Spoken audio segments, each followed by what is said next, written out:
Self-esteem is the disposition to experience oneself as competent to cope with the basic challenges of life and as worthy of happiness. Our self-esteem creates a set of implicit expectations of what is possible and appropriate to us.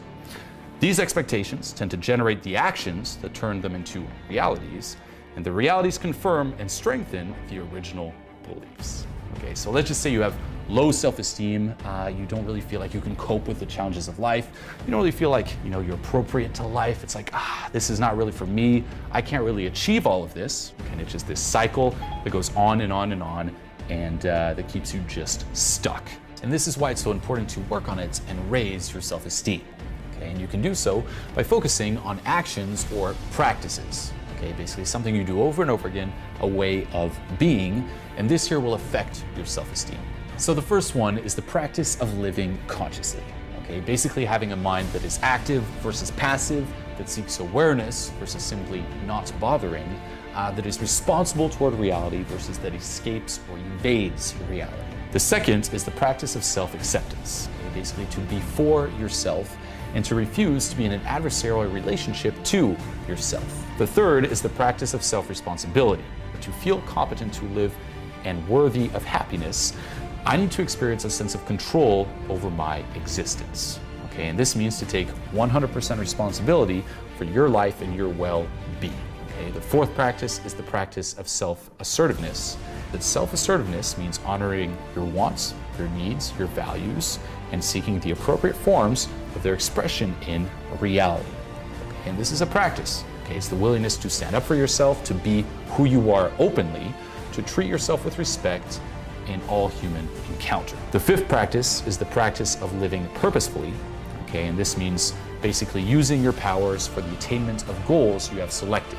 Okay, to live without a purpose is to live at the mercy of chance. Okay, it's like whatever happens will happen. You're just a drifter. No, okay, you should be proactive, not reactive. If you don't do something, nothing will happen.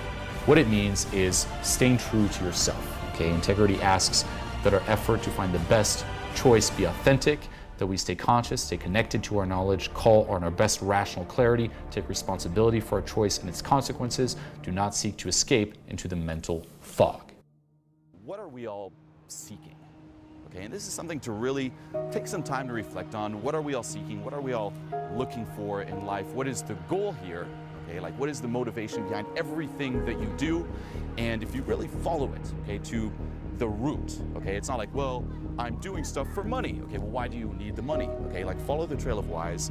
It always comes down to happiness. Okay, and happiness here with a capital H, basically a continuous state of happiness with no sorrow, no suffering, no anxiety, no worry, just that feeling of peace and just being at ease. That's what we're all after. This is what drives us. This is what we're seeking. Okay, everything you're doing right now, you're doing it to hit this state, to experience this state of just being continuously happy. Okay, and it's not the happiness you're used to experiencing either, which is that dirty high where you're kind of afraid of losing it. It's just that continuous state there. But this is our default natural state, let's just say. This is our very nature. Okay, like being happy, the reason we're all seeking is that's actually what we are. Okay, we are this continuous state of just happiness with no sorrow, no suffering. Now, the mistake we make is we are this, but we tell ourselves that we're not. Okay, like that's our default. We're like, no. I'm not happy, okay, capital H, and I'm gonna go out and find ways to be happy. Okay, which is basically the wrong assumption, and this is why it never really works. Okay, if you look around, yeah, people are achieving a lot, they're making a lot of money, they're getting a lot of, say, material things. Right now, you probably have a whole list. If I got this, I would be happy. But you can probably think of someone else who has those things who's not happy. It's like no one is finding it, and it's impossible to find it.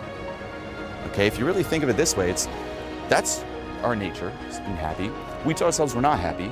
We seek that happiness externally, but because it's based on that wrong assumption, it just never works. Being happy is not something you grow into, it's something that you already are. Okay, and you realize that, like you get there by realizing that you're already there. That's it. It's something you just kind of sink into. The more you can just let go of all these, again, external things, these limitations, these like you identifying yourself with anything else but that. You let go of all that, you let go of the thoughts, you let go of the emotions, and you reconnect and sink into that happiness with a capital H.